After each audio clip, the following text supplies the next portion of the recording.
돈이란 무엇일까요?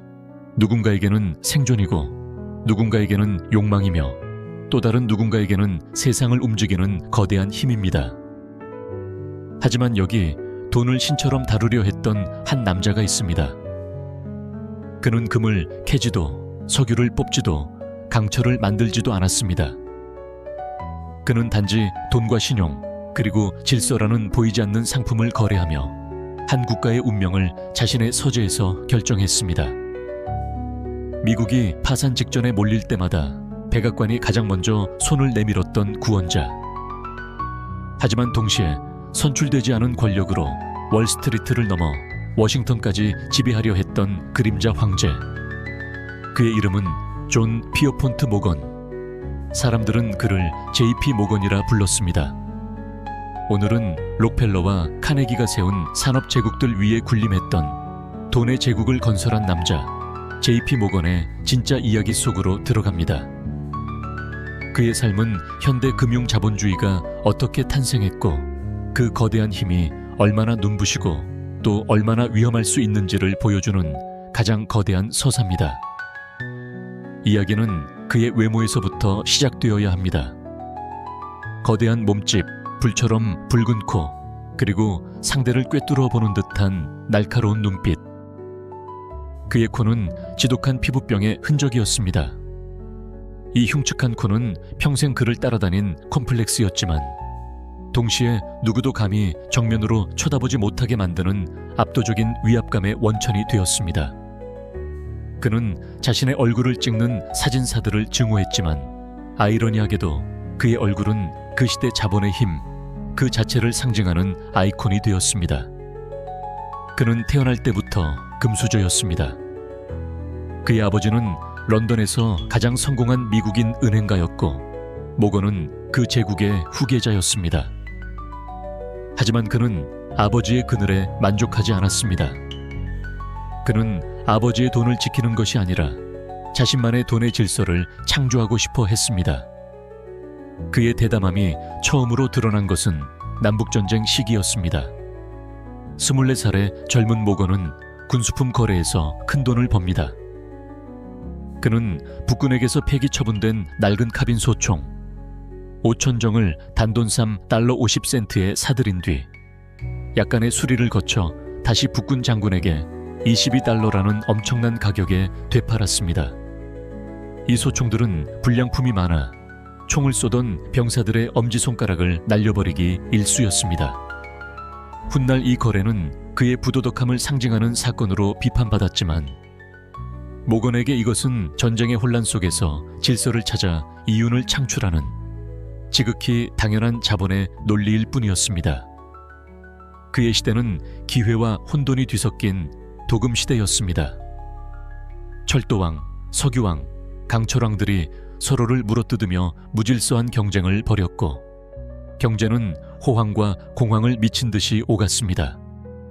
모건은 이 혼돈을 경멸했습니다. 그는 낭비와 비효율적인 경쟁이야말로 자본주의의 가장 큰 적이라고 믿었습니다. 그의 철학은 간단했습니다.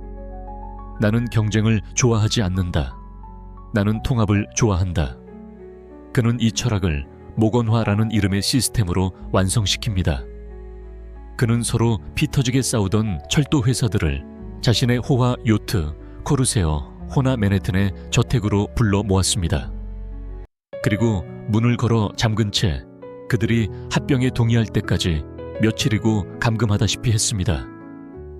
그의 압도적인 카리스마와 자금력 앞에서 거물 철도왕들도 결국 백기를 들고 그의 제안을 받아들일 수밖에 없었습니다. 그는 흩어져 있던 철도 노선들을 거대한 트러스트로 통합했고 비효율을 제거했으며 안정적인 수익을 창출했습니다. 월스트리트는 마침내 그에게 주피터라는 별명을 붙여주었습니다. 신들의 왕 제스처럼 혼돈의 세상에 질서를 부여하는 존재라는 뜻이었죠. 그의 힘은 철도 산업을 넘어 미국 전역으로 뻗어나갔습니다. 그는 토머스 에디슨의 정구회사와 경쟁사들을 합병하여 오늘날까지 이어지는 거대 기업 제너럴 일렉트릭을 탄생시켰습니다. 그는 미국의 전화와 전신산업 대부분을 통제했습니다. 그리고 마침내 그의 경력에서 가장 위대한 거래가 찾아옵니다. 1901년 그는 당시 세계 최고의 부자였던 앤드루 카네기를 만납니다. 은퇴를 원했던 카네기는 자신의 제국 카네기 스틸의 가격으로 4억 8천만 달러라는 천문학적인 금액을 종기에 적어 모건에게 건넸습니다. 오늘날 가치로 환산하면 수백조 원에 달하는 금액이었습니다.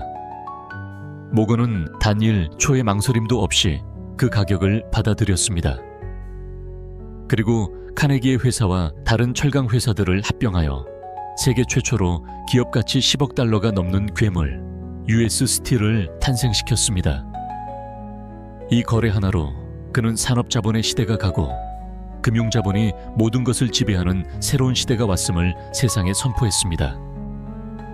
하지만 그의 힘이 가장 극적으로 드러난 순간은 위기의 순간이었습니다.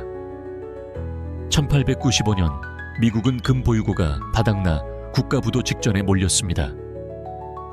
당시 대통령이었던 그로버 클리블랜드는 속수무책이었습니다. 백악관은 마지막 희망을 걸고 월스트리트의 황제 모건에게 도움을 요청합니다. 모건은 자신의 금융연합체를 동원해 6,500만 달러어치의 금을 유럽에서 빌려와 말 그대로 미국이라는 나라를 파산해서 구해냈습니다.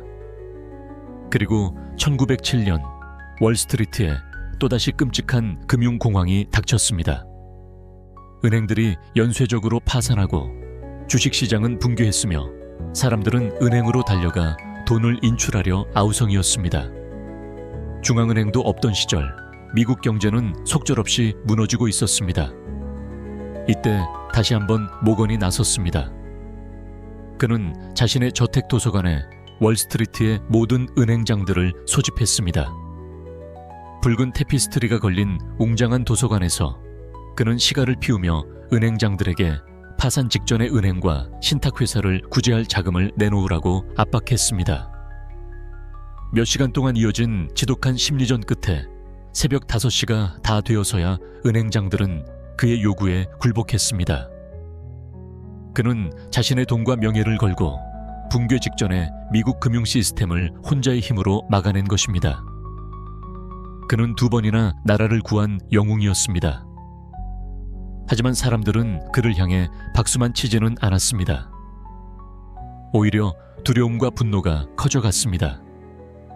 어떻게 한 개인이 선출되지도 않은 민간인이 국가의 운명을 마음대로 주무를 수 있는가? 그의 구원은 자비가 아니라 미국 경제 전체를 자신의 통제에 두려는 지배 행위가 아닌가? 정치인들은 그를 머니 트러스트, 즉 미국 경제를 독점한 돈의 괴물이라 부르며 공격하기 시작했습니다.